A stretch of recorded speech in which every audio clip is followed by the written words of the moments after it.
제가 말씀을 주보에 있는 종교개혁의 의미를 말씀을 준비하다가 이것을 한 주만이 아니라 오늘과 다음 주일에 걸쳐서 이 주제를 좀 나눠야 되겠다라는 생각을 가졌습니다. 그래서 오늘은 2년 전 종교개혁 기념주일에 했던 설교를 좀 더 수정해서 이 종교개혁을 유발시키는 원인이 무엇인가를 함께 생각해 보겠습니다. 자, 우리는 500년 전에 무명의 사제였죠. 그 루터를 통해서 일어났던 그날의 역사를 돌아보면서 하나님의 메시지를 얻고자 합니다. 어떤 분들은 이날이 이처럼 기념할 만큼 중요한 날이냐라는 질문을 할 수 있습니다. 예, 그렇습니다. 종교개혁은 모든 개혁교회들에게는, 즉 성경적 교회를 참되게 세워보고자 분투하는 모든 개혁교회들에게는 가장 중대하고 뜻깊은 날이라고 확신합니다. 1517년 비텐베르크 성체교회 문에 95개 조합 방망문을 박은 루터의 행동이 기독교 역사뿐만 아니라 세계 역사의 전체 이름을 바꿔놓았음을 대부분의 세속 역사가들도 말을 합니다. 종교개혁이 빼놓았다면 미국이라는 나라는 존재할 수 없었습니다. 왜냐하면 종교개혁이 없었으면 미국을 세웠던 청교도가 없었기 때문입니다. 뿐만 아니죠. 종교개혁은 법과 정치에도 지대한 영향을 미쳤습니다. 종교개혁 이전에는 교회가 국가를 지배하는 형태였습니다. 그런데 그 후로는 모든 것이 달라졌습니다. 또한 문학과 예술에도 영향을 미쳤습니다. 종교개혁 이전에 모든 문학과 예술은 대부분 종교성을 띄어야 했습니다. 그런데 달라졌습니다. 과학의 영역에도 지대한 영향을 미쳤습니다. 종교개혁 이전에는 모든 과학적 탐구와 노력은 교회의 통제를 받았습니다. 이런 분야의 자유를 가져다 준 것도 종교개혁이었습니다. 뿐만 아닙니다. 이 사건은 인류의 존엄에도 매우 지대한 영향을 끼쳤습니다. 종교개혁 이전에는 개인의 존엄이 심각하게 훼손되었습니다. 그런데 인간의 존엄과 자유를 되살린 것이 바로 종교개혁이었다는 겁니다. 종교개혁은 이처럼 세계사의 흐름을 전반적으로 바꿔놨던 인간 역사에서 가장 중요한 이벤트, 사역, 어떤 역사였다 말할 수 있다는 거죠. 그렇다면 이 사건이 주님의 교회에 영향을 끼쳤던 것이 무엇일까요? 종교개혁은 그리스도인이 무엇인지, 교회가 뭔지, 그리고 진정한 구원의 길이 무엇인지라는 중대한 진리를 드러내었습니다. 무명의 사제였던 루터가 하나님의 진리를 드러내는 그 시간부터 온 세계가 큰 변혁이 일어난 것입니다. 모든 분야의 흐름이 바뀐 거죠. 사람들의 정서마저도 말입니다. 예, 루터가 한 일은 바로 한 가지밖에 없습니다. 진리를 드러낸 것뿐이었습니다. 어떤 캠페인을 한 것도 아니었습니다. 어떤 정치적 정쟁을 한 것도 아닙니다. 하나의 행동을 했을 뿐입니다. 바로 거짓에 묻혔던 진리를 드러냈다라는 것이죠. 수백 년간, 1000년 이상의 그 모든 묵었던 인간의 이익과 유익으로 왜곡되었던 이 먼지와 같은 쓰레기들을 다 제끼고 본연의 아름다움을 드러냈던 그 행동 하나였다라는 겁니다. 그것이 세계사 전체의 흐름을 바꿔놨다라는 것이죠. 복음에 나타나는 능력이 모든 것을 바꿔놨다라는 겁니다. 역사의 암흑기라고 부르는 중세의 종지부를 찍게 했어요. 그리고 모든 패습과 거짓을 몰아내고 매우 강팍하고 고집스러운 자들을 변화시켰다라는 겁니다. 그리고 완전히 말라비틀어져서 생기는 온데간데 없이 사라진 교회에게 다시 역동함을 줬다라는 겁니다. 이것이 사도 바울이 로마서 1장과 고린도전서 1장에서 강조하고 싶었던 복음에 나타나는 하나님의 능력이에요. 이 진리는 한 개인만 변화시켰을 뿐만 아니라 이 진리는 한 교회만이 아니라 사회와 온 세계의 역사를 뒤바꿔 놓을 정도의 능력이라는 것이 이 종교개혁 역사를 통해서 증명됐다라는 거예요. 우리는 이 진리 안에 나타나는 하나님의 능력 있지 않습니까? 한 개인을 바꾸고 한 사회를 바꾸고 심지어 세계의 모든 흐름을 뒤바꿔 놓는 이 하나님의 능력이 우리가 사는 오늘날에도 일어나야 될 필요성을 느끼고 있어요. 골리앗 같은 세상 앞에서 너무나도 무력해진 교회가 다시 생기를 되찾을 역사가 필요하다라는 겁니다. 그리고 교회를 넘어서 폐역하기 그지없는 오늘날의 사회와 불의함으로 가득 찬 나라를 변화시킬 역사가 필요하다라는 거예요. 그러기 위해서 무엇이 필요한지를 이 모든 나 개인과 사회 전체가 변화돼야 되는데 이 변화를 시킬 그것이 어떤 것이 필요한지를 종교개혁의 역사가 가르쳐주고 있다는 겁니다. 뭡니까? 한 가지예요. 어떤 캠페인도 아닙니다. 기독교 정당을 세우는 것도 아닙니다. 교회 투명한 정치도, 교회 투명한 재정관리도 아닙니다. 도덕성 회복도 아니고 목회자의 도덕성 회복도 아닙니다. 아무것도 아닙니다. 500년 전과 같은 복음 안에 나타나는 타고난 하나님의 능력이 발휘되는 것은 그것으로 말미암아 모든 세계가 변혁과 개혁이 일어나는 것은 한 가지뿐입니다. 바로 진리죠. 성경이 무엇을 말하는가? 성령의 조명 안에서 발견하고 그것을 듣고 배우고 가르치는 것입니다. 그리고 교회는 이 진리 안에 하나님께서 이러한 무한한 능력을 발휘하신다라는 사실을 고집스럽게 의지하고 신뢰하는 거예요. 만약 우리가 정말 그렇게 한다면 500년 전에 개혁자들처럼 이 하나님의 진리를 그저 드러내요? 이 하나님의 진리 가운데 역사하시는 하나님의 탁월한 능력을 우리가 본연에 동일하게 의지한다면 우리는 500년 전에 우리 믿음의 선조들이 경험했던 놀라운 역사 있잖아요. 우리는 맛보게 될 겁니다. 예스! 그걸 맛보게 될 겁니다. 오늘날 교회는 너무나도 소심해졌다. 이것은 사실입니다. 그 소심한 원인은 바로 진리에 대한 불신 때문에 그래요. 만약 교회가 이 진리 안에 역사하시는 하나님의 능력의 크기를 역사 속에서 발견한다면 교회는 매우 거시적인 것을 구하기 시작할 겁니다. 존 낙스가 스코틀랜드 전체를 나에게 주옵소서라고 구했던 것처럼 교회는 한 시대와 한 세대를 구하게 될 거예요. 그 한 시대와 한 세대를 위해서 교회는 무엇인가를 행동하기 시작할 겁니다. 또한 교회는 이 진리를 통해 나타나는 하나님의 능력을 의지하고 말 겁니다. 사람이 변화되고 사회가 변화될 수 있는 것이 진리에서 나온다라는 사실을 말이죠. 사도 바울이 에베소서에서 말한 것처럼 그리스도 안에 있는 진리를 듣고 배우고 가르침을 받을 때 나타나는 하나님의 탁월하신 능력을 교회는 의지하는 거죠. 오직 한 길뿐입니다. 다른 방법도 다른 길도 없습니다.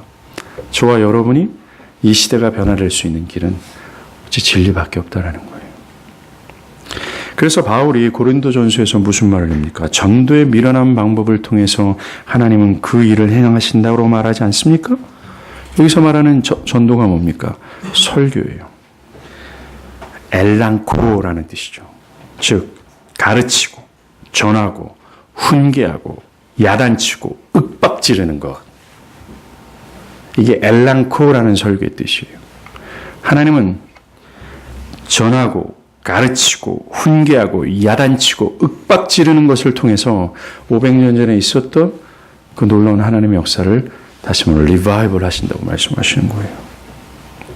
오늘 이곳에서 마지막 예배를 드리는 우리들에게 이 역사가 주는 교훈은 매우 중요합니다. 저와 여러분이 앞으로 무엇을 구해야 되고 무엇을 추구해야 되는지를 이 역사의 발자취를 통해서 우리는 깨달을 수 있기 때문에 그래요. 우리는 이곳에서 벗어나 새로운 예배당으로 가서 예배를 드릴 때에 우리가 구하고 추구하는 것은 yes, 저 자신도 싸워서 분투하고 거절하며 저항해야 될 부분이 바로 분명히 양적 성장이 될 겁니다. 히스기야처럼 예루살렘 성전에 가득 메운 보화를 바벨론에서 온 사신들에게 자랑하고 싶어한 것처럼 우리도 우리 교회가 이런 짧은 기간 이렇게 부흥했다라는 것을 자랑하고 싶어하는 것을 분명히 싸우고 분투해야 될 겁니다. 그것을 혐오하도록 우리는 노력하고 또 노력해야 될 겁니다. 그러면서 우리가 추구하고 구해야 될 것은 단 한 가지밖에 없어요. 지금보다 더 깊이, 지금보다 더 맹렬히 사람이 아닌 하나님을 영화롭게 하고자 이 진리를 지속해서 드러내는 겁니다. 이거밖에 없다라는 것을 우리는 성경과 역사를 통해서 깨닫고 배우고 있다라는 것입니다. 자, 종교개혁은 이처럼 교회뿐만 아니라 전 세계에 영향을 미칠 정도로 위대한 하나님의 역사였어요. 그렇다면 무엇이 영광스러운 사역을 촉발시켰는가? 어떤 집이 막 불탔으면 그 집에 불탄 진앙지를 찾잖아요. 그런 것처럼 세상의 역사를 뒤바꿀 만큼의 매우 강력한 이 종교계의 역사의 진앙지는 과연 어디 있는가? 이것을 알 필요가 있습니다. 왜냐하면 그것이 나의 영혼과 이 시대가 필요한 개혁의 불씨를 제공하기 때문에 그래요. 우리는 종교개혁을 유발시키고 촉발시킨 진앙지로 우리는 치고 들어가야 됩니다. 흔히들 1517년 루터가 95개 조항 방망문을 성전문에 박은 것이 종교개혁의 진앙지다. 그것이 촉발시켰다라고 생각을 합니다. 그러나 우리는 더 깊은 근원지, 그 시작점을 더 찾을 필요가 있다는 거예요. 이 중요한 답을 마틴 루터의 생애에서 찾을 수 있습니다. 그는 1483년 11월에 태어났어요. 그는 매우 유명한 젊은이였습니다. 그의 아버지는 그를 법관으로 만들려고 법률 공부를 시켰어요. 그러던 중 1505년이지요.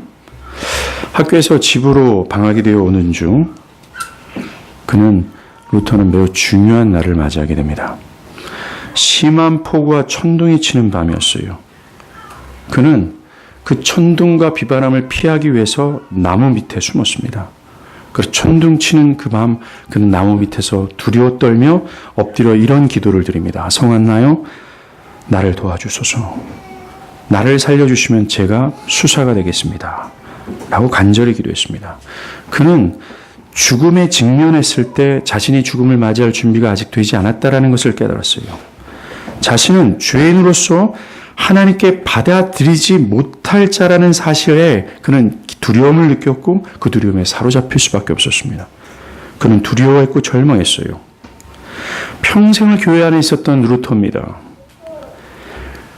근데 그 천둥 치는 밤, 그때야 비로소 그는 하나님 앞에서 자신이 어떤 상황과 처지에 있는지를 밝히 깨달은 겁니다. 지금 뭡니까?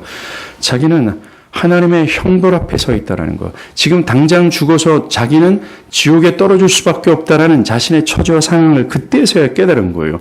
아, 내가 죽을 죄인이구나 라는 것을 자각한 겁니다. 바로 종교개혁은 천둥과 함께 시작된 셈이나 마찬가지라는 겁니다. 이때입니다. 종교개혁을 유발케 하는 것은 마틴 루터 개인이 자신의 죄를 자각한 것으로 시작됐다라는 거예요. 그 후로 그는 12년 동안 내 영혼이 어찌하면 구원을 받을 수 있는지, 어떻게 하면 이 죄에서 자유할 수 있게 되는지라는 질문 안에서 오직 자기의 영혼 구원에만 집중했다라는 겁니다. 그는 12년 동안 종교개혁을 일으키고자 하는 의도가 없었어요. 그것을 꿈도 꾸지 않았습니다. 오직 자신의 구원에만 집중했을 뿐이에요. 그래서 내가 이 죄에서 자유케 될 길이 어떤 것인지에 대해서 진리의 문을 지독하게 두들긴 것뿐입니다. 그러한 그를 통해 역사의 가장 중요한 사건이 일어난 거예요. 종교개혁을 유발시킨 것은 바로 천둥이었습니다. 그렇습니다. 한 개인에게 임하는 개혁 또한 마찬가지예요. 사람들이 복음의 귀를 기울이지 않을 정도로 미쳐 있을 때 하나님은 진리의 귀를 기울이도록 그 영혼에 천둥을 허락하십니다. 사도행전 16장 빌립보 간수가 회심한 이야기가 나오죠. 그때도 이 지진이 한 몫을 했습니다. 그는 땅이 막 진동할 때 자기가 죽음에 직면했다라는 사실을 깨달아요. 그것으로 두려워했던 그는 바울의 복음에 귀를 기울이게 됩니다. 예, 그렇습니다. 모든 인간은 자신이 죽어마땅한 죄인이라는 사실을 깨닫지 않는 이상 절대로 진리에 귀를 기울이지 않습니다. 자신이 하나님의 심판 앞에 놓여 있는 그런 자라는 사실을 처절하게 깨닫지 않는 이상 그는 절대로 구원자 예수를 호소하지 않습니다. 오, 성한다요. 나를 이 죽음에서 모면해 준다면 내가 수사가 되겠습니다.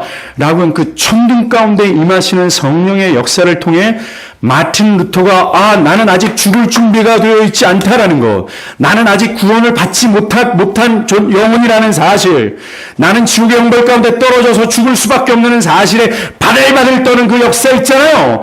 이 천둥의 역사, 이것이 없으면 절대로 어떤 인간도 그리스도를 호소하잖아요. 즉 다윗의 자손 예수여, 나를 좀 불쌍히 여기소서. 어찌하면 내가 이 죄 가운데서 벗어날 수 있습니까? 라고 하는 그 천둥과 함께 임하는 역사가 있지 않으면 구원은 절대로 불가능합니다. 천둥이 있어야 돼요.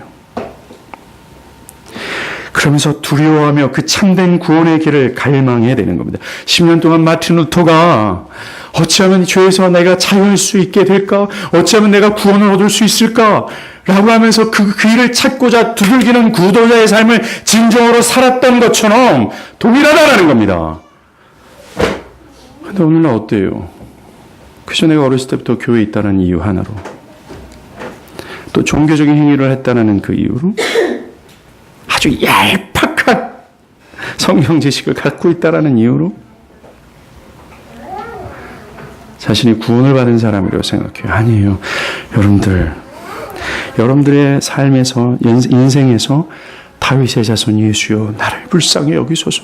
어찌하면 내가 이 죄에서 구원을 받을 수 있습니까? 어찌하면 내가 구원을 쟁취할 수 있습니까? 어찌하면 이라고 하면서 하나님의 은혜를 호소한 적이 없다면 여러분들은 얼마 가지 못할 거예요. 돌짝밭에 심겨진 씨앗처럼, 가시밭에 떨어져 있는 씨앗처럼 여러분들의 신앙은 오래가지 않게 될 겁니다. 그리고 오래간다 한들 매우 형식적이고 매우 유선적인 태도를 가질 수밖에 없다는 사실을 기억하길 바랍니다. 개혁에는 천둥이 필요한 거예요. 이것이 감리교의 창시자인 존 웨슬레, 장로교를 대표하는 조지 휘필드, 여러 믿음의 선조들이 경험했던 죄의 자각, 나를 아는 지식이었습니다. 이들 모두는 천둥 가운데 임하는 하나님의 역사 앞에 자신의 죄인됨 때문에 두려움에 떨었어요. 그리고 구원의 길을 갈망했습니다. 우리가 종교개혁 역사 시대를 한번 살펴보면요, 마틴 루터뿐만 아니라 찌빙글리, 캘빈, 부처, 멜랑이톤, 존 낙스 같은 지도자들 모두도 이 교리에 일치했습니다. 그들은 각각의 교리에서는 불일치를 보일 줄 몰라도 이 천둥과 함께 임하는 개혁, 한 개인이 개혁이 필요한, 한 개인이 회심이 필요하기 전 필요한 것이 천둥의 역사와 같은 것이다라는 것을 동일하게 주장할 수밖에 없었다라는 겁니다. 루터는 천둥으로 땅에 쓰러졌고 12년 동안 그런 두려움 가운데 참된 구원의 길을 갈망함으로 사로잡혔어요. 이거예요. 종교개혁의 위대한 과정은 천둥의 결과로 시작된 겁니다. 종교개혁의 시작은 한 청년의 영적 지각으로부터 생겨난 거나 마찬가지라는 겁니다. 그렇다면 다시 묻겠습니다. 여러분들이 신자라고 생각한다면 여러분들의 삶에서 이 개혁을 알리는 천둥이 있었습니까? 여러분 자신이 죽을 죄인이라는 사실을 처절하게 자각하셨는가라는 거죠. 자신이 하나님 앞에서 어떤 존재인지, 즉 죽어마땅한 죄인이라는 사실을 깨닫고 부끄러워하며 후회하며 두려움에 사로잡혀서 내 안에 어떤 의도 선도 없다라는 사실, 내 안에 자아가 산산이 부서지면서 오직 예수가 아니면 나는 살 길이 없습니다 라고 하는 외침이 있었는지 라는 겁니다. 만약에 없다면 여러분들은 구원을 받아야 될 자라는 사실을 아십니까? 여러분을 진정한 신자가 되게 하는 그 첫걸음을 유발케 하는 사건이 필요하다는 거예요. 이 진리를 경험적으로 깨달았던 루터는 이렇게 말합니다. 그들의 영혼이 진정 구원을 얻었는지를 알기 위해서는 그들이 영적 절망과 하나님으로 인한 거듭남과 죽음, 지옥을 경험했는지를 물어봐야 한다. 만일 그들의 경험이 즐겁고 조용히 열렬하며 그들이 말하는 대로 영적이라고 말을 듣는다면 그들이 설사 셋째 하늘로 들려 올라갔다 말한다 해도 그들을 인정하지 말라. 크리스찬의 유일한 시금석이자 확실한 영분별인 인자의 표적이 보이지 않기 때문이다. 죄를 자각했느냐 그렇지 않느냐가 참된 신자의 시금석이라고 루터는 얘기했다라는 거죠. 루터는 이 천둥의 사건 이후로 정말 법 공부를 그만두고 수사가 됩니다. 그리고 어거스틴 수도원으로 들어갑니다. 근데 어거스틴 수도원이 비텐베르크에 있었어요. 여러분들 거기 안 가보셨죠? 저는 가봤습니다. 탑의 회심. 그 탑이 어디 있는지 이렇게 찾았는데 탑이 높은 탑인 줄 알았는데 무너진 하나의 조그만 기둥이었을 뿐이었어요. 그는 어거스틴 수도원에 들어갔고 그 후로 신학을 공부했고 수도원 소속의 신학교에서 강의를 했습니다. 그리고 미사를 집례했어요. 그러나 그는 여전히 내가 어떻게 하면 이 죄에서 자유함을 얻을 수 있을까라는 화두로 염려했습니다. 어떤 학자는 이렇게 말합니다. 1505년 천둥 치는 밤입니다. 부터 1515년까지 루터가 염려했던 것은 교회 개혁이 아니라 루터 자신, 루터의 영혼, 루터의 구원일 뿐 그 이상도 아니었다라고 얘기합니다. 그는 그저 죄의식을 느끼면서 평강을 찾기를 바랬던 사람이었을 뿐이에요. 12년 동안. 그는 자신의 구원의 문제에 집중했고 그 길을 찾고자 했을 뿐이었다는 겁니다. 우리는 여기에서 루터의 깨끗한 양심을 발견할 수 있습니다. 그는 자신이 교회의 수사가 되었다라는 것으로 자신이 구원받은 사람이라고 확신하지 않았다라는 겁니다. 즉, 내가 목사가 되었다고 해서 자신이 구원받은 것을 확신하지 않았다라는 거예요. 또한 성경을 가르치는 신학자라는 신분으로 자기를 기만하지 않았다라는 겁니다. 내가 성경을 알고 성경을 가르치는 이상 나 참된 신자 아니냐라는 거죠. 그렇게 하지 않았다라는 겁니다. 그리고 성경을 사변적으로 아는 것으로 확신을 대체하지 않았다라는 겁니다. 그는 성령께서 주시는 확신이 임하기까지 자신에 대해서 진실했다라는 거예요. 우리는 여기에서 도전을 받아야 됩니다. 현대 교인들은 죄를 자각하고 또 죄를 자각하여 주어지는 어떤 참된 확신이 있어요. 어거스틴이 얘기하는 것처럼 모든 죄악된 쾌락들이 일순간에 사라질 정도의 어떤 기쁨이 있잖아요. 사도 바울이 얘기하는 거, 이 구원이 너무나 귀해서 나의 모든 것이 배설물처럼 여겨질 정도의 확신이 있습니다. 스펄전 목사님이 얘기하는 것처럼 그 내면, 성령께서 내면 안에서 주시는 그 확신으로 나의 삶이 전향적으로 뒤바뀔 수밖에 없는 그 변화를 유발케 하는 그런 어떤 역사 있잖아요. 그것이 없음에도 불구하고 현대교인들은 자신을 신자로 여깁니다. 교회에서 직분을 받았다라는 것, 어떤 신비적 경험을 했다라는 이유로 자신을 구원받은 신자로 여긴다라는 겁니다. 어떤 사람들은 그냥 내가 유아 세례를 받았다, 내가 세례를 받았다, 내가 어떤 교회에 소속돼 있다 라는 이유로 말이죠. 그리고 진리를 그저 사변적으로 알고 있다라는 것을 통해서 자기를 기만하고 있다는 겁니다. 아까도 말한 것처럼 죄를 자각함이 없다면 그는 진정으로 예수를 호소해 본 적이 없다라는 거예요. 천둥이 없었다면 나를 좀 살려주세요라는 호소가 없었다라는 것입니다. 그 결과 그는 진정한 믿음이 없을 것이고 그 진정한 믿음이 없는 결과 자기를 부인하고 십자가를 지고 주님을 따르고자 하는 이 과격한 주님의 명령을 복종할 수가 없어요. 이런 진정한 열매가 없음에도 불구하고 그는 참된 신자로 여기는 것이 현대교회 안에 있는 사람들입니다. 아닙니다. 우리는 하나님 앞에서 진실해야 합니다. 자신의 신앙과 상태가 어떠한지에 대해서 매우 슬퍼해야 되는 것이 마땅해요. 루터가 죄에서 완전히 자유할 때까지 그것을 추구했던 것처럼 말이죠. 자, 루터가 어떻게 하면 죄에서 자유할 수 있을까? 막 염려하고 두려워했어요. 근데 1515년에서 1517년 사이 굉장히 중요한 일이 벌어집니다. 그때 그는 비텐베르크 성 안에 있는 신학 강사로서 로마서 강해를 위해서 준비하던 중이었습니다. 평신도들에게 설교를 준비하고자 성경을 막 연구하고 있을 때였습니다. 그는 로마서를 강해를 준비하기 위해서 로마서를 어떤 논문으로 기록했던 어거스틴을 함께 연구했었어요. 바로 그게 계기가 됩니다. 그때 그는 진리의 눈을 뜨기 시작해요. 어떻게 하면 죄에서 자유하는 길이 무엇인지에 대해서 알기 시작합니다. 결국 그는 로마서 연구와 어거스틴의 여러 작품 등을 통해서 믿음으로 말미암아 의롭게 된다라는 이 위대한 구원론에 더 가까이 가게 됩니다. 그리고 그 유명한 탑의 경험이라는 특별한 경험을 하게 돼요.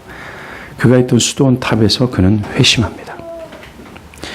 이 사건이 언제 있었는지 학자들은 정확하게 알 수는 없어요. 근데 분명한 건 있습니다. 1517년 95개 조항 방방문을 못 받기 바로 직전이었다는 것은 확신하라는 겁니다. 회심할 때 그는 탑에서 성경을 읽고 묵상하고 기도에 전념했습니다. 그때 그는 이렇게 말해요. 잘 들어보세요. 나는 복음에는 하나님의 의가 나타나서, 오늘 본문입니다, 라고 말하는 바울의 말을 어떻게 이해해야 할 것인지에 대해 부지런히 노력했다. 그는 성경을 그저 건성으로 읽지 않았음을 분명해요. 복음에는 하나님의 의가, 이게 뭐지? 이게 무슨 말이지? 하나님의 의가 뭐지? 무슨 말일까? 역사를 뒤졌고 주석을 뒤졌고 묵상을 했으며 분투했다라는 겁니다. 그러면서 얘기합니다. 하나님의 의라는 표현이 길을 가로막고 있었기 때문에 나는 오랫동안 추구했고 열심히 두드렸다. 그 선언을 읽을 때마다 나는 복음이 알려지지 않았으면 하고 말했다. 이 말의 뜻은 이겁니다. 루터는 오늘 본문에서 나오는 하나님의 의를 우리가 만들어내야 될 의라고 이해를 했어요. 우리의 종교적인 행동과 도덕적인 삶을 통해서 하나님은 그 의가 우리의 힘으로 만들어지기를 원하신다라고 이해를 했다라는 겁니다. 그래서 그는 나는 하나님께서 그 선언을 하지 않으시고, 즉 우리한테 그런 엄청난 것을 요구하지 않으시는 이런 복음이 알려지지 않았으면 좋겠다라고 말했던 거예요. 왜냐하면 자신으로서는 도저히 하나님이 요구하시는 그 완전한 의를 이루어낼 수 없다라는 것을 12년 전에 깨달았기 때문에 그래요. 우리의 행동과 우리의 선과 우리 도덕적 행위로는 안 된다라는 것을 처절하게 깨달았기 때문에 그렇습니다. 그래서 그는 계속해서 이렇게 말해요. 하지만 언젠가 내가 비텐베르크 수도원에서 묵상하고 있을 때, 나는 율법과 복음의 차이를 깨달았을 때, 그리고 내가 하나님의 의라는 표현을 미워했을 때, 난 그것을 나의 가장 좋아하고 가장 위로적인 말로 여기기 시작했습니다. 옛날 사람들은 문장이 굉장히 길었어요. 이렇게 한숨이 안 하고 그 다음에 이렇게 끝나요. 그래서 바울의 이 표현은 내게 진실로 낙원으로 이루는 문이 되었습니다라고요. 그에게 진리의 빛이 임한 겁니다. 그는 죄에서 자유하는 길을 깨달았어요. 하나님께 의롭다 여김을 받는 길을 찾았습니다. 루터는 오랫동안 죄의 고뇌 속에서 있었잖아요. 그래서 그는 캐톨릭의 가르침대로 금식도 하고 종교적인 고행도 해보고 열심으로 모든 행위를 다 했어요. 수고하고 수고했지만 여전히 자신의 죄를 해결할 수 없다는 것을 느꼈습니다. 상당히 진실했죠. 그러던 그가 의롭게 된 길을 찾은 겁니다. 오늘 본문에 나오는 말씀이에요. 바로 뭡니까? 믿음으로 획득하는 의예요. 그는 캐톨릭 안에서 왜곡된 진리 안에 있었어요. 그는 이 하나님의 의가 자신의 종교적인 행위와 도덕적인 삶을 통해서 하나님 통해서 쌓아야 될 의라고 생각을 했어요. 그것 때문에 좌절했는데, 그게 아니구나. 이 의는 완전하고 흠이 없으며 영원히 지속되는 의구나. 그리고 하나님께서 의롭게 여겨주시는 그러한 의구나. 이 의는 나 루터나 많은 사람들이 만들어낼 수 있는 의가 아니구나. 종교적인 열심을 통해서는 만들어질 수 없는 의구나. 이 의는 오직 믿음으로 하나님 앞으로 거저 획득하는 의구나. 이걸 깨달은 거예요. 이 의의 정체가 바로 복음 안에서 나타나는 그 의구나. 뭡니까? 예수 그리스도의 의다라는 겁니다. 복음에는 하나님의 의가 나타나서라고 얘기해요. 이 복음의 핵심적인 사안은 바로 그리스도 예수예요. 그리스도께서 이 땅에 33년 동안 사시면서 행위로든 겉으로든 모든 율법을 다 충족시켰어요. 33년 동안 단 1초라도 그 율법에서 벗어나는 행위가 없었다라는 겁니다. 뿐만 아니라 그 율법이 요구하는 것을 마음으로도 다 지켜냈다라는 거예요. 완전 퓨어한 거 있잖아요. 완전 거룩한 거. 완전한 의를 예수가 쟁취하셨어요. 그 예수가 이루신 의를 믿음으로 공짜로 획득하는 의구나 라는 것을 마틴 루터가 깨달은 거예요. 그래서 믿음으로 의인은 사는구나. 믿음으로 의롭다 여김을 받는 거구나라는 겁니다. 이 의인은 우리의 수고가 아니라고 얘기해요. 여러분의 수고는 일말의 필요도 없어요. 여기서 하는 주일날 하는 종교적 행위도 하나도 필요 없어요. 이 행위와 이 수고는 하나님 앞에서 의롭다 여김을 받지 못해요. 소멸되는 행위입니다. 아니요, 다 가짜예요. 다 기만하는 행위입니다. 하나님께서 원하시는 의는 하나예요. 바로 예수가 33년 동안 이루신 그 의예요. 십자가에서 죽기까지 하나님의 말씀을 복종하고 싶었던 그분이 하나님을 향한 그 열렬함이에요. 우리에겐 그것이 없어요. 그것을 이룰 수도 없어요. 그런데 오직 믿음으로 그것을 획득하는 거예요. 바로 이겁니다. 절대로 사라지지 않는. 사랑하는 여러분, 그럼 믿음이 뭐예요? 믿음으로 그 의를 획득한다라는데 그 믿음이 뭐예요? 이것은 우리 루터를 통해서 배울 수 있잖아요. 루터처럼 자신이 죽을 죄인이라는 사실을 철저히 깨닫는 겁니다. 나의 힘과 지혜로는 그 의를 획득할 수 없다라는 것을 깨닫는 거예요. 그래서 내 안에 어떤 선도 의도 없는 나 죽을 죄인이라는 사실을 깨닫는 거예요. 그 앞에 나길 부끄러워하고 자신을 두려워하는 겁니다. 그러면서 어찌하면 내가 이 죄에서 자유함을 얻을 수 있을까? 이것이 그 사람의 인생의 가장 중요한 화두가 되어버리는 겁니다. 돈도 버는 것도 자녀 양육도 아니고 아무것도 아니에요. 그래서 안개처럼 다 사라지고 그 사람에게 유일하게 남아있는 중요한 화두는 이거예요. 내가 어떻게 하면 구원을 받을 수 있을까라는 겁니다. 그리고 성경에서 말하는 복음의 귀를 자연스럽게 기울이기 시작하는 겁니다. 12년 동안 루터는 진리의 문을 지속해서 지독하게 두들긴 것처럼 지독하게 두들길 때 그 안에 구원의 문이 서서히 열리게 되는 겁니다. 그리스도구나 라는 거예요. 죄 때문에 처절하게 두려워했던 그가 나의 유일한 생명이요 구원자 되신 예수를 강렬하게 호소하는 거예요. 다윗의 자손 예수여 나 좀 불쌍히 여겨주세요 라고 그를 붙잡는 것, 그게 믿음이에요. 기독교의 믿음입니다. 믿음은 교회를 다니면서 자연스럽게 생기는 것도 결코 아니에요. 믿음은 많이 배워서 획득되는 것도 아닙니다. 믿음은 이 천중의 역사에서 시작된 영혼 안에 하나님께서 주시는 하나님의 은혜 가운데 자연적으로 발생하는 거예요. 죽을 죄인이 살고 싶어서 예수 간절히 붙드는 것, 그 믿음이라는 거예요. 그 믿음을 통해서 획득하는 의로 우리는 사는 겁니다. 루터가 깨달은 게 이거예요. 그 믿음으로 획득한 의를 가질 때 하나님은 그에게 충분성을 느끼십니다. 영채야, 너 충분해. 영채야, 너 더 이상 종교적인 행위도 필요 없어. 도덕적인 삶도 필요 없어. 다 필요 없어. 그 획득으로 너는 충분한 자야. 라고 인정을 받는 거예요. 영원토록 어떤 저주가 없는 겁니다. 이것 때문에 루터뿐만 아니라 어거스틴이든 바울이든 수많은 믿음의 선조들이 기뻐했던 거예요. 이걸 깨닫고 모든 세상의 재미가 다 사라져버리는 겁니다. 모든 것이 다 배설물로 여길 정도로 이것이 가장 크고 위대해지는 거예요. 이게 신자예요. 신자는 주일날 왔다 갔다 하는 것을 말하지 않습니다. 신자는 이 기쁨을 갖고 있는 거예요. 신자도 똑같이 루터가 경험했던 성령의 역사를 진리를 통해 맛보는 게 신자예요. 어떤 사람들은 루터 같은 어떤 어거스틴처럼 바울같이 특별한 사람들만이 그런 경험을 한다고 생각합니다. No way! 말도 안 돼요. 그건 성경을 왜곡하는 것이며 이상한 신앙적 견해일 뿐입니다. 누가 그런 소리를 합니까? 성경이 그것을 증거하는데.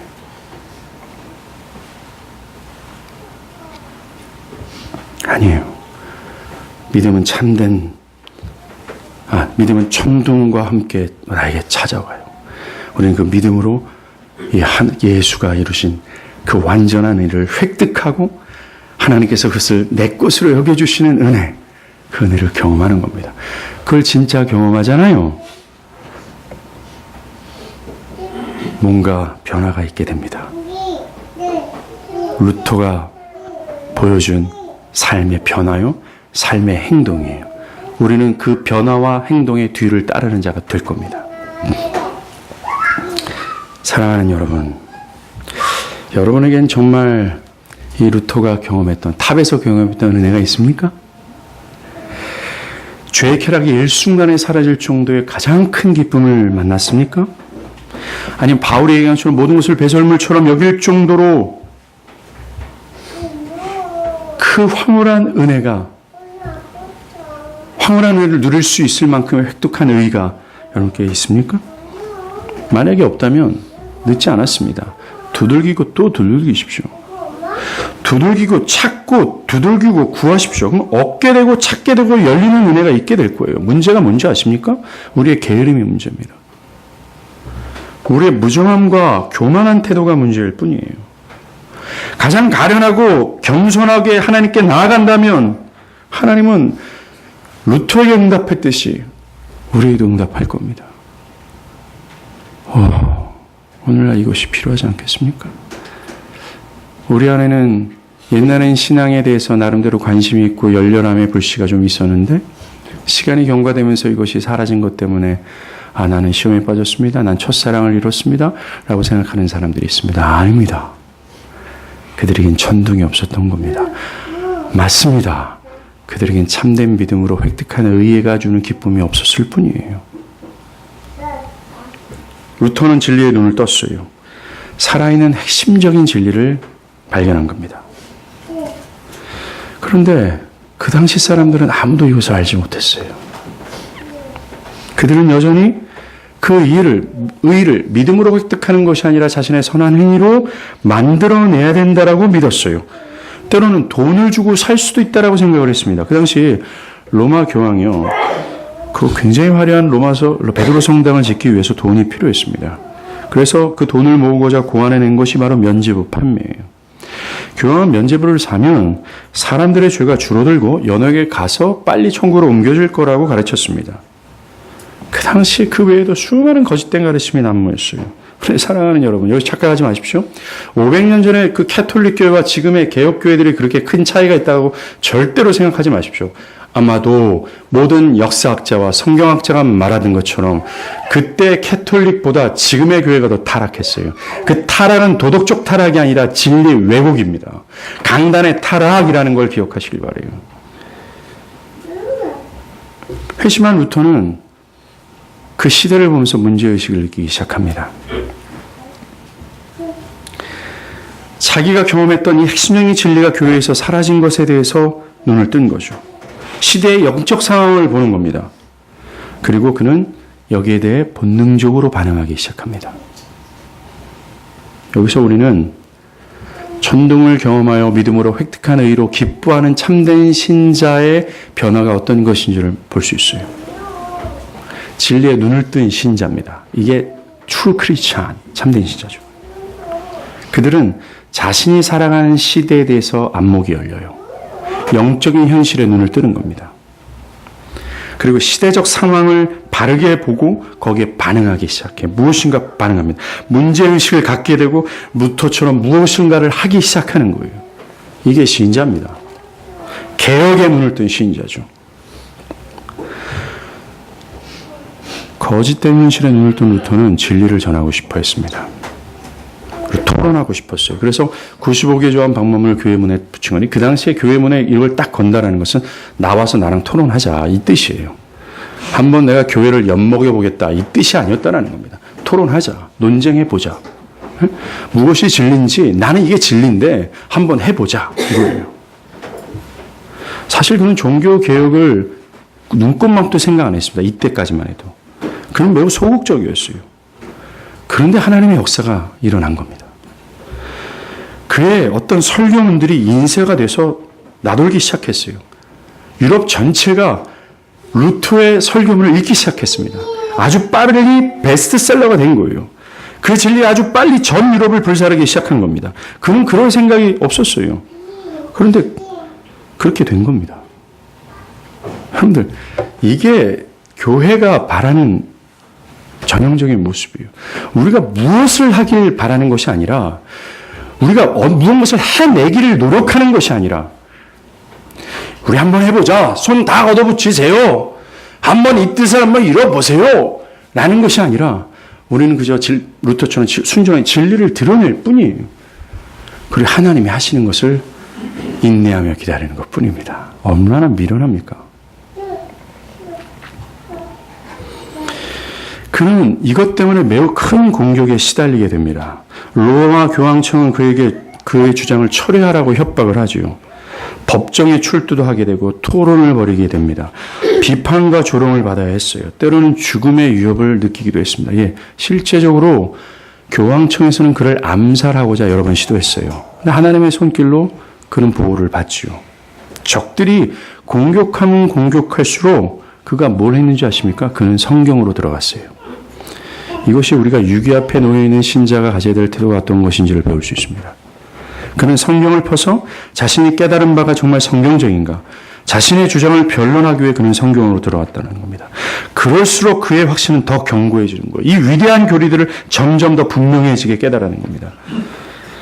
그런 분쟁과 공격이 있은 지 딱 2년이 지나죠. 1519년입니다.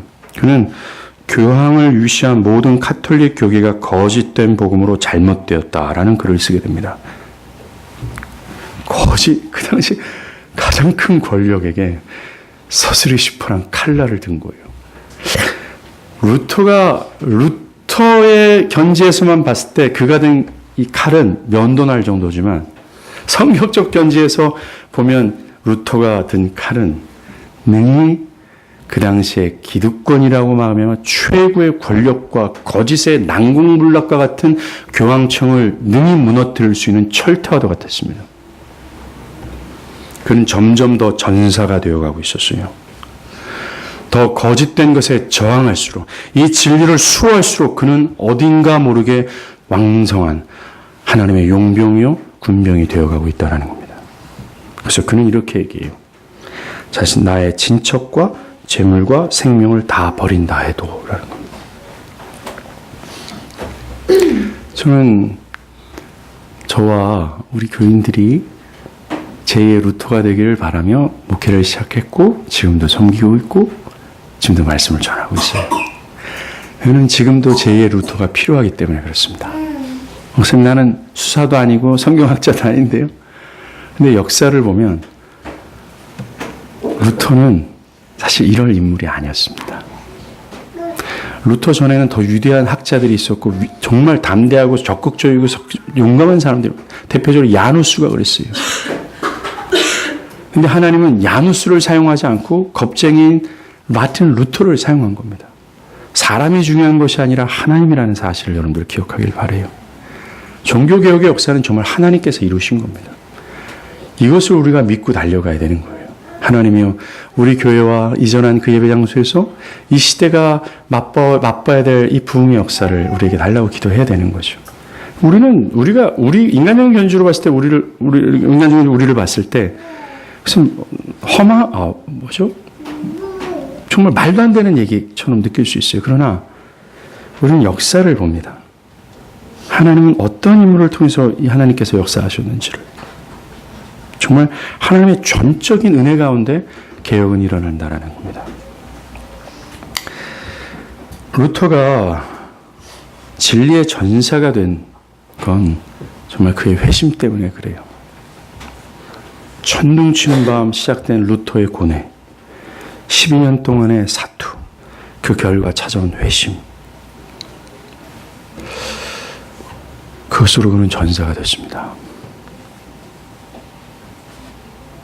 그는 정말 이 진리가 생명처럼 느껴졌어요. 저도 회심하는 그때를 보면 진리가 생명이다라는 말을 참 많이 했습니다. 저는 저 자신을 목사로 불러주신 하나님의 은혜가 너무나 과분했어요. 어떻게 나 같은 것을 부르셨지? 아니, 어떻게 나 같은 죄인을 위해서 아들 예수를 주셨지?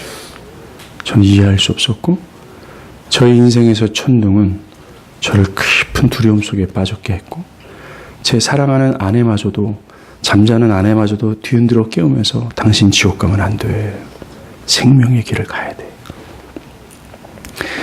100일도 안 된 우리 막내를 안고도 하나님, 이 막내가 저 아프리카에서 순교를 당할 정도로 기쁨을 맛보게 해주시옵소서. 내가 봤던 기쁨, 김영채가 봤던 이 기쁨이 있잖아요. 이 기쁨 때문에 저는 죽어도 좋을 정도로 하나님을 사랑하는 마음이 있었는데, 이것이 너무나 좋았는데, 아프리카에서 순교당할 정도면 얼마나 하나님을 기뻐하겠어요. 하나님, 그런 놈 되게 해주십시오 라고 기도할 수밖에 없었습니다. 진리는 정말 생명이었어요. 그 어떤 것과도 바꿀 수 없는 어떤 대형 교회든 많은 물질이든 많은 교인이든 다 온데간데 없이 안개처럼 사라졌습니다. 그래서 주를 위해 고난받는 것이 나에겐 영광이 되어버린 겁니다. 사랑하는 여러분, 천둥과 함께 여러분들의 삶에 개혁이 찾아오길 간절히 바랍니다. 종교개혁이라는 위대한 사건은 우리가 살펴본 것처럼 전적인 은혜 안에 나타났던 한 청년의 영적 고뇌에서 시작된 거예요. 그리고 우리가 기억해야 될 건 여러분의 구원과 시대의 개혁은 별개의 사안이 아니라는 것을 기억해야 됩니다. 루터가 진정으로 회심했을 때에 그는 이 뒤따랐던 게 시대의 개혁이었다라는 거예요. 시대에 눈을 뜨고 시대에 반응하고 시대에 대해서 뭔가를 행동했다라는 거예요. 여러분들이 정말 참되게 회심한 교인이라면 여러분은 시대에 대해서 눈을 뜨고 영혼에 대해서 눈을 뜨고 무언가 이 어떤 문제의식을 가지면서 이들에게 어떤 것을 하고자 하는 액션이 뒤따르게 될 겁니다. 하나예요. 도덕운동도 아니고 어떤 캠페인도 아니고 환경보호도 아니고 다른 어떤 것도 아니에요. 하나입니다. 진리예요. 그런데 진리를 통해서 어떻게 됐습니까? 세계사를 변화시키는 역사가 뒤따랐잖아요. 저는 그때 하나님이 지금도 살아계심을 믿습니다. 여러분들은 믿어요, 안 믿어요? 안 믿는다면 이 자리에 계시지 마십시오. 저는 믿습니다. 제2의 종교개혁이 필요한 이 시대에 우리가 집중해야 될 것은 바로 진리라는 것을 말이죠. 기도하겠습니다.